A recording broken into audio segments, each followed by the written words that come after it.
La division provinciale du genre, famille et enfants, en collaboration avec l'Organisation des Nations Unies, ONU Femmes avec l'appui financier de la Norvège, a outillé le dimanche 4 juin 2023 à Aruara les différentes couches, les chefs des services genre du territoire d'Aru, les responsables des organisations féminines, les représentants de sociétés civiles, les autorités locales, les femmes paysannes, travailleuses, policières, militaires et autres sur le contenu de la résolution 1325 du Conseil de sécurité des Nations Unies ainsi que les plans d'action provincial de l'Ituri facilité par Jean-Marc Mazio.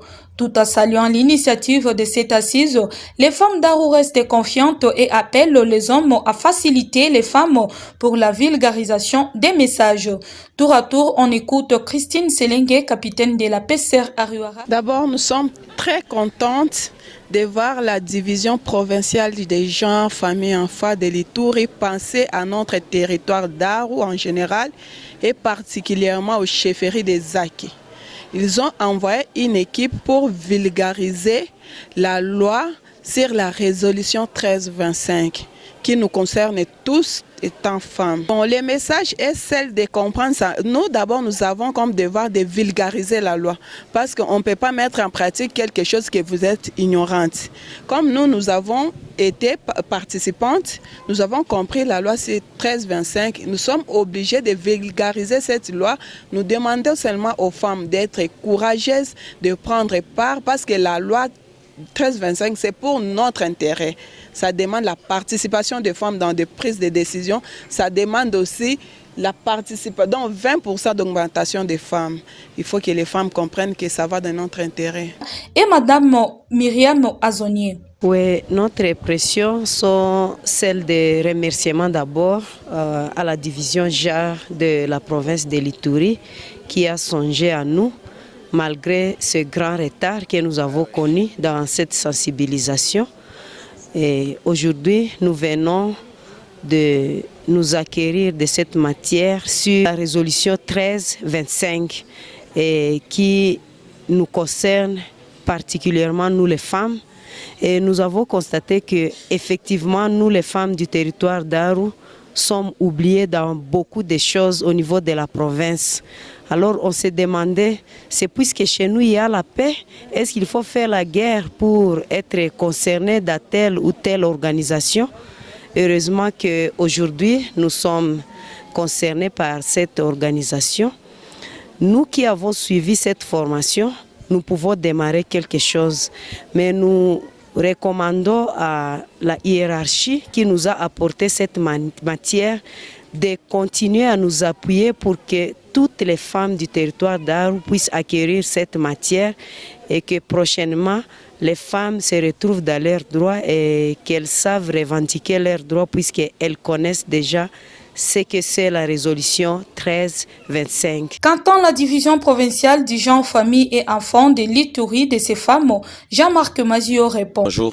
Oui, nous sommes très heureux. Nous revenons d'un atelier, donc une séance de vulgarisation du plan provincial d'action 1325. Le premier constat, c'est que les femmes étaient ignorantes. Les gens n'avaient pas connaissance du 1325. Puis nous avons procédé à un état des lieux. On a compris qu'il se pose beaucoup de problèmes en ce qui concerne la participation de la femme dans des instances de prise de décision. Notre sentiment de satisfaction, c'est que toutes les parties prenantes ont déjà compris le contenu de la résolution 1325. En ce qui concerne la participation de la femme, la prévention, la protection et le relèvement communautaire. Là, nous sommes très heureux parce que la couverture est totale. Toutes les chefferies et secteurs représentés, les territoires, les femmes de toutes catégories, les autorités locales, les notables, les organisations féminines. Donc, nous sommes très satisfaits par rapport à la journée d'aujourd'hui. Bon, c'est le début. Maintenant, là, c'est la prise de conscience. Nous attendons une forte mobilisation, la redynamisation des dynamiques des femmes, le mouvement des femmes autour de nos services, genre, les femmes doivent se mobiliser parce que c'est une lutte. L'état des lieux a démontré que la participation est faible. Les femmes doivent se mobiliser, se liguer pour avoir un but commun, l'objectif commun. Là, c'est pour améliorer sa participation dans des instances de prise de décision. Et là, nous sommes très satisfaits avec cet appui de l'ONU Femmes, avec l'accompagnement de la Norvège. Nous pensons que cette année-ci, la division restera disposée aux côtés des femmes de Aru pour les accompagner à ce qui concerne la formation, le coaching, la sensibilisation. Nous attendons la restitution.